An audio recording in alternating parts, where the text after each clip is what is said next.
नमस्कार, स्वागत है साहित्यिक झरोका चैनल पर। आज हम करेंगे हिंदी पत्रकारिता व पंडित बालकृष्ण भट्ट का इसमें योगदान। तो आइए देखते हैं। देखिए, सबसे पहले बात करें पंडित बालकृष्ण भट्ट का जन्म कहाँ हुआ। ये 23 जून 1844 में हुआ। कहाँ पर? प्रयागराज। और ये कहाँ पर है? उत्तर प्रदेश में। तो ये आप ध्यान में रखें कि 23 जून 1844 प्रयागराज उत्तर प्रदेश में इनका जन्म स्थान या जन्मदिन है।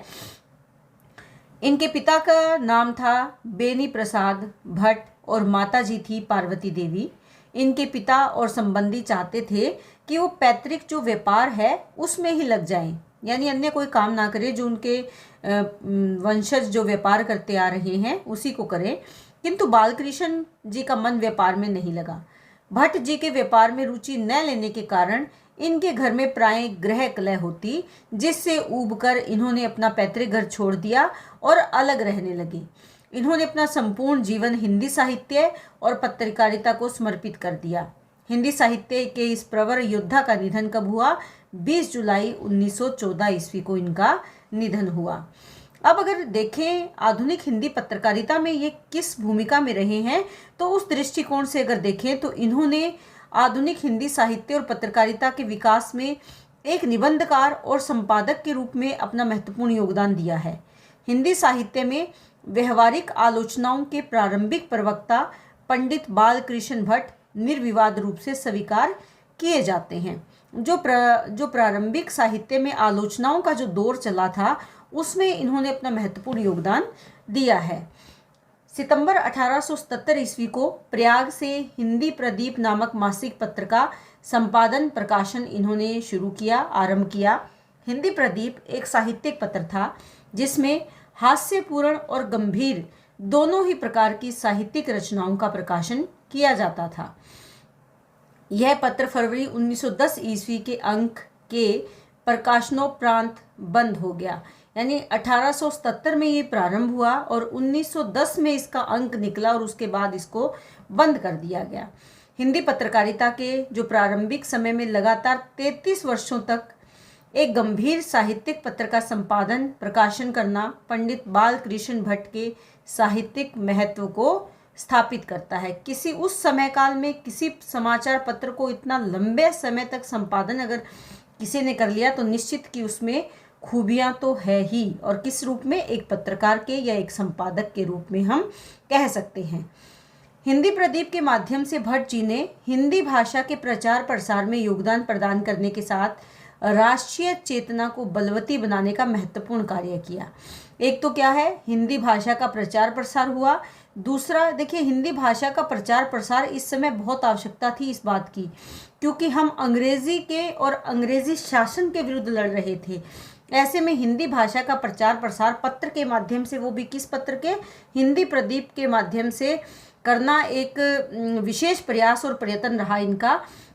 दूसरा, इसी के माध्यम से राष्ट्रीय चेतना का कार्य भी इन्होंने बखूबी किया।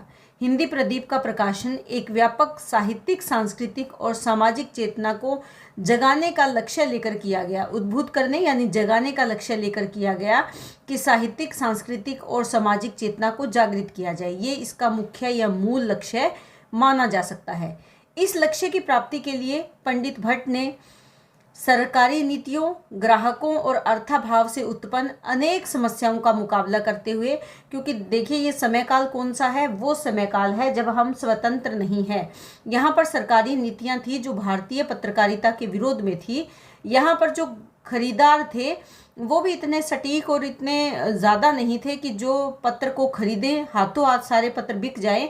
और दूसरा, इस समय में जो सबसे बड़ी दिक्कत का सामना संपादक को या किसी पत्रिका को करना पड़ रहा था, तो वो था धन का अभाव, अर्थाभाव यानी धन का अभाव। ऐसे में इन समस्याओं का इन्होंने मुकाबला किया और 33 सालों तक हिंदी प्रदीप का जो संपादन काम है वो इन्होंने किया। जहां हिंदी प्रदीप के आरंभिक अंक भारतेंदु युग से प्रभावित है, वहीं द्विवेदी युग में प्रकाशित हिंदी प्रदीप के अंकों में आचार्य महावीर प्रसाद द्विवेदी द्वारा निर्देशित साहित्य विधाओं की झलक दृष्टिगत होती है। क्योंकि भारतेंदु युग भी अपने आप में हिंदी साहित्य की एक कड़ी माना गया है, विशेष कड़ी के रूप में हम इसे देखते हैं। दूसरा, द्विवेदी युग भी कहीं कमतर नहीं है। भारतेंदु युग के बाद द्विवेदी युग का आगमन भी विशेष महत्व रखता है। तो इन दोनों समय काल में हिंदी प्रदीप दोनों ही युग के लेखकों से, विचारकों से प्रभावित रहा है। इन्होंने आधुनिक हिंदी साहित्य के दो महत्वपूर्ण युगों, जिसमें भारतेंदु युग और द्विवेदी युग है, इसमें अपनी उत्कृष्ट साहित्यिक पत्रिका के माध्यम से अपनी गरिमामयी उपस्थिति दर्ज कराकर एक अलग ही पहचान स्थापित की, जिसके कारण वह आधुनिक हिंदी साहित्य के निर्माताओं में श्रेष्ठ स्थान के अधिकारी हैं। हिंदी साहित्य के लिए व्यक्तिगत रूप से त्याग करने वाले पंडित बालकृष्ण भट्ट जैसा साहित्यकार, पत्रकार हमें हिंदी साहित्य में बड़ी ही मुश्किल से या कठिनता से मिलेगा। इन्होंने परंपरावादी होते हुए भी परंपरा का अंधानुकरण कभी नहीं किया। ऐसा नहीं है कि अपनी परंपराओं को, जो प्राचीन भारतीय परंपराएं हैं, वो आधुनिकता पर थोपने का कार्य इन्होंने कभी नहीं किया। इन्होंने परंपरा को विश्लेषणात्मक, पैनी बुद्धि और सतर्क मस्तिष्क से देखा, परखा और उसके बाद ही उसका अनुकरण के बारे में विचार किया। यानी आधुनिक जो जीवन शैली आ गई थी, या जो आधुनिक समय काल आ गया था, जिसमें प्रत्येक परिस्थितियां परिवर्तित हो रही थी, उसके अनुसार अपनी परंपराओं का निर्वहन किया या उनका अनुकरण अपने साहित्य में किया। भट्ट निष्प्राण परंपरा और पाखंड पूर्ण धर्म को कभी स्वीकार नहीं करते थे।